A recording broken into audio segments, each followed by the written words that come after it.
সব দোয়া বাদ দেন, একটা দোয়া করেন না, রব্বে করিম তুমি বড় রহমান, তুমি বড় দয়াবান, তোমার দয়া আছে বলে আমার মতো পাপী, আমার মতো জালিম আজকে তোমার দরবারে হাত তোলার সৌভাগ্য পেয়েছে। আল্লাহর কাছে সবসময় দোয়া করতে হবে পজিটিভ, নেগেটিভ কোনো দোয়া আল্লাহর কাছে করা যাবে।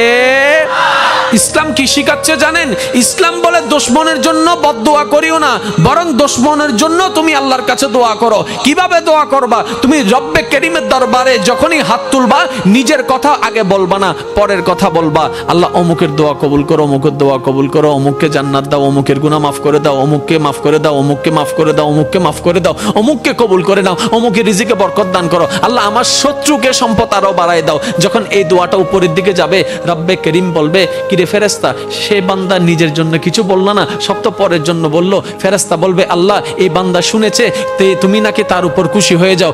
যে বান্দা অন্যের জন্য ভালো চাই, তুমি নাকি তার ভালো চাও। যে অন্যের প্রশংসা করে, তুমি নাকি তার সম্মান বাড়ায় দাও। আল্লাহ যে অন্যের জন্য মঙ্গল কামনা করে, তুমি নাকি তার জন্য বরকত বাড়ায় দাও। এই বান্দা সেই সূত্র বুঝতে পেরেছে, তাই নিজের জন্য চাচ্ছে না, সবার জন্য চাচ্ছে। রব্বে করিম বলে, তার দোয়া ফরিয়াদ কবুল করার ব্যবস্থা করো, কারণ যে অন্যের ভালো চায় আমি আল্লাহ তার ভালো করে দিই। বলেন সুবহান।